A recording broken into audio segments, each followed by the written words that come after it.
કેલિફોર્નિયામાં ભારતીય પરિવારના 4 સભ્યોના મોત થયા છે. આ પરિવાર કેરળનો વતની હતો.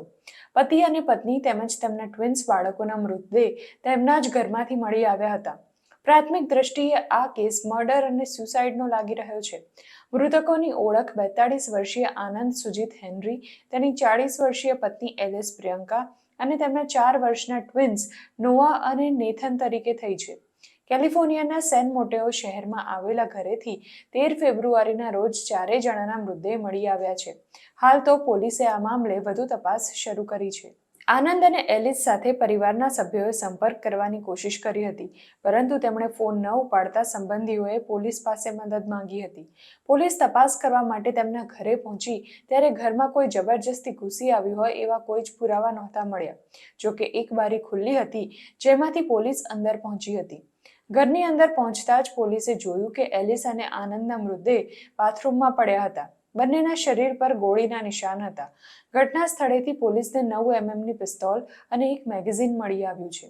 જ્યારે આ કપલના ટ્વિન્સના મૃતદેહ બેડરૂમમાંથી મળી આવ્યા હતા અને તેમના મોતનું કારણ હજી નથી જાણી શકાયું. રેકોર્ડ પ્રમાણે કપલે 2020માં આ મકાન $2.1 મિલિયન ખરીદ્યું હતું.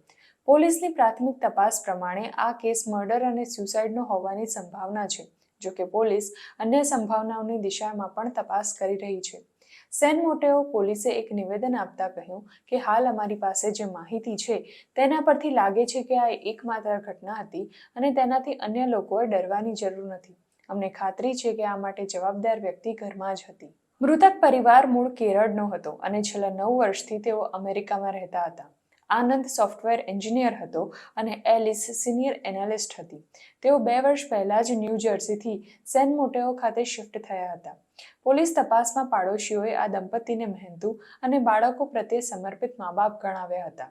પાડોશીઓ અને સાથી કર્મચારીઓ સાથે દંપતીનો વ્યવહાર સારો હોવાનું બહાર આવ્યું છે.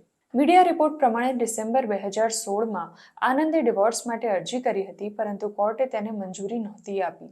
પોલીસને અગાઉ આ ઘરમાંથી ફોન આવી ચૂક્યા છે, પરંતુ તેના પાછળના કારણનો હજી સુધી ખુલાસો નથી થયો. તપાસ દરમિયાન પોલીસને દંપતીના ઘરેથી કોઈ સ્યુસાઇડ નોટ નથી મળી આવી. હત્યાના મૂળ સુધી પહોંચવા માટે પોલીસે વધુ તપાસ હાથ ધરી છે. સેન મોટેઓ કાઉન્ટી ક્રિમિનલ ઇન્વેસ્ટિગેશન બ્યુરોએ આ કેસની કમાન સંભાળી છે. તેઓ પુરાવા એકત્ર કરવા માટે સેન મોટેઓ કાઉન્ટી ક્રાઇમ લેબ સાથે મળીને કામ કરી રહ્યા છે. 4 જણાના મૃતદેહનો કબજો હાલ તો સેન મોટેઓ કાઉન્ટી કોરોનરે લીધો છે અને તપાસ પૂર્ણ થયા પછી મૃતદેહ તેમના પરિવારને સોંપી દેવાશે. મહત્વનું છે કે આ ઘટના થોડા વખત પહેલા જ બનેલા એક કેસ સાથે મેળ ખાય છે. અમેરિકાના માસેચ્યુસેટ્સમાં ભારતીય મૂળના ધનાઢ્ય દંપતી અને તેમની કિશોરવયની દીકરીનો મૃતદેહ આલિશાન મકાનમાંથી મળી આવ્યો હતો. મૃતકોની ઓળખ રાકેશ કમલ, પત્ની ટીના અને 18 વર્ષની દીકરી અરિયાના તરીકે થઈ હતી.